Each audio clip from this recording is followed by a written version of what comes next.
What up, everybody? It's Frank Mula back at it again with another video today. You watch a Level Up, Double Down, where we don't play around unless it's video games. Now, this is the part of the video where I usually go over the typical ground rules and the pleasantries during the beginning of my video, but not today because I ain't got time for all that since today is a momentous occasion. Rockstar just released the extended gameplay footage for GTA 6, which I've been looking forward to for quite some time. So, for those of you who aren't aware, I did produce a video earlier this year showcasing gameplay of the opening act from GTA 5, the enhanced edition running on the 1080 Ti. So if you haven't seen that video yet, you can check it out right at the top.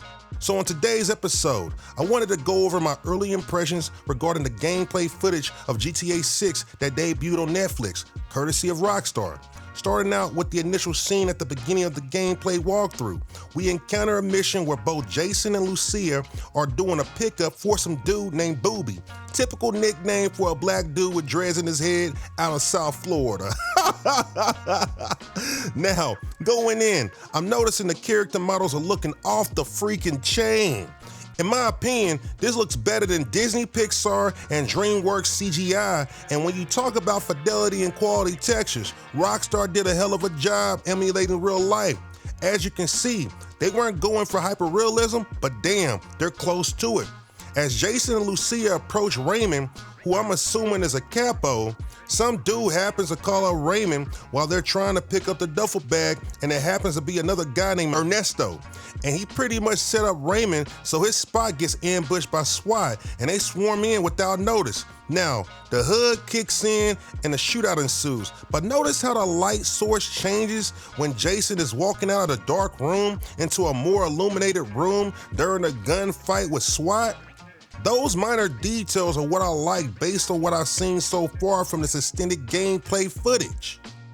Now, I understand that Jason and Lucia are a couple, but I do appreciate how Rockstar conveys their Bonnie and Clyde partner dynamic, which shows in the gameplay. By the looks of that pre-generated cinematic cutscene, Jason and Lucia notice a Hispanic cop by the name of Mendez. It's fucking Mendez. Yep. And I'm pretty sure we're going to be running into that same dude throughout this game. And the NPCs that interact with you act as if they're the main characters in the game. You are not allowed to just come in here. Every time I try to buy some pizza, something. Now that's freaking awesome. With this version of GTA, I'm noticing that the player is going to be presented with plenty of opportunities to engage in a variety of social interactions with NPCs and objects within an environment. And Rockstar is still doing parodies in GTA and spoofing things from real life, just like they did in South Park. Remember that Lizzo episode? And just like in real life, Rockstar accurately portrays how most women tend to be fashionably late on occasion. All jokes aside though, at least they made Jason's girlfriend attractive rather than degrading her looks like a lot of these modern games are doing to women who play the lead role nowadays. And I couldn't see them making Lucia ugly anyway, especially when Vice City is supposed to be a fictional version of Miami, which is where all the hot women are at apparently.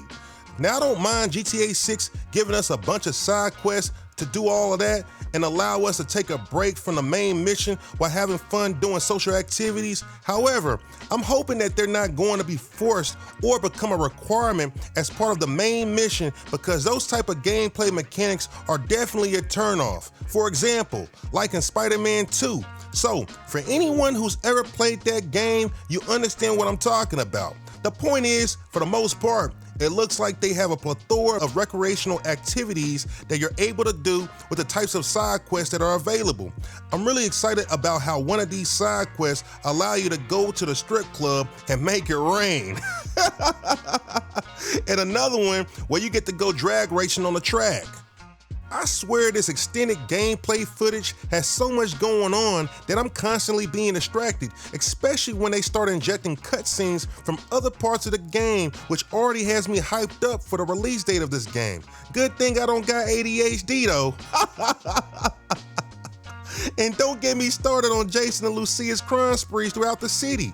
I'm really curious on what type of missions GTA 6 has a player go on and whether or not these stick-up situations that they're doing is criteria that's part of the mission or if it's something you can do to earn more money for recreation, for the lack of a better term.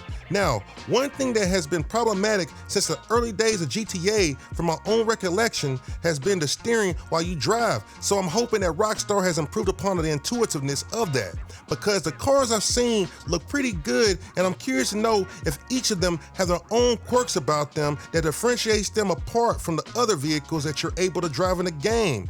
And when switching from one character to the other, it's freaking seamless. Just look at this footage right here.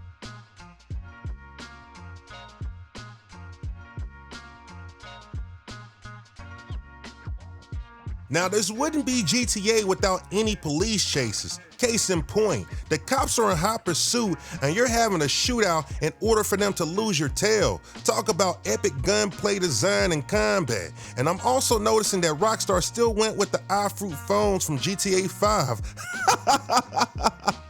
But I digress. Now, back to the police chase. They got so many cop cars coming at you from left and right and every different direction as you move during the high-speed chase, which has me thinking, GTA 6 must be using some type of dynamic wanted system based on your hot boy status, and instead of 5 stars like on GTA 5, you got 6. And then at the end, you get to dispose of the evidence too by burning up the getaway car with a Molotov cocktail, which I think is nice. Now, look at this shit right here. Don't tell me they got you on a mission where you're kidnapping the neon lookalike in the trunk of your car.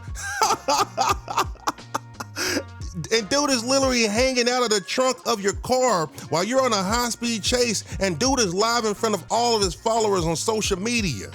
Another mission they shown that caught my attention is the one where Jason and Lucia are hired as security to provide detail for some major developer at an event in some venue from what I've gathered. But in the middle of the ceremony, a group of gunmen crashed the party, and as you play as Jason, you're having to trade gunfire with those gunmen in order to neutralize the threat and save the major developer who you were meant to provide security detail for. And they even include the bullet time effect from Max Payne 3. And the side characters have quite the personality as well, which I can appreciate since they don't come across as dull, they're full of life, and to top it off, pause, they're actually memorable, which helps make the whole story come together in a nice package.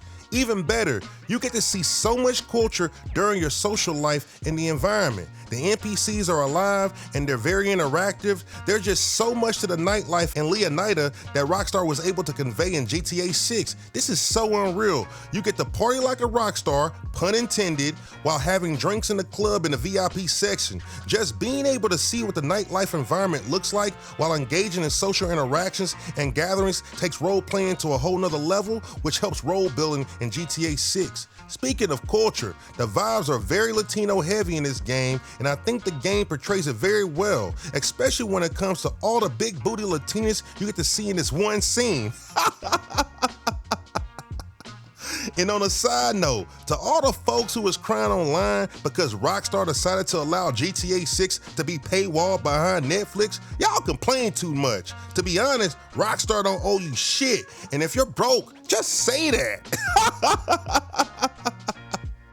All jokes aside, I gotta give it up to Rockstar, whose game engine, the Rage engine, is currently paying dividends now after all these years. The game looks amazing from what I've seen so far, but one of the only nitpicks I have for this game has to be how the hair looks stand out, especially when you look at the edges on the strands of stringy hair, which tells me that Rockstar had implemented some sort of temporal upscaling technique in order for this game to run. Also, I wish Rockstar would have included more real-time gameplay in this extended trailer instead of all those pre-generated cinematic cutscenes we got. All in all, I never thought a game could look this gorgeous until I seen this trailer here, and I'm pretty sure this is going to be the best-selling game of all time, and I don't even need a fortune teller to tell me that. So, as I wrap up this video, Feel free to let me know in the comments. What were your thoughts about the presentation I gave? If you're interested in this type of content, where I break down my impressions on upcoming highly anticipated games, hit the subscribe button down below and click the bell icon to turn on all your notifications so you don't miss a thing. And also, if you made it this far into the video, I want to sincerely thank you for watching. So until next time, like, comment, subscribe, and share. Again, this is Frank Mula signing out. Holla at me.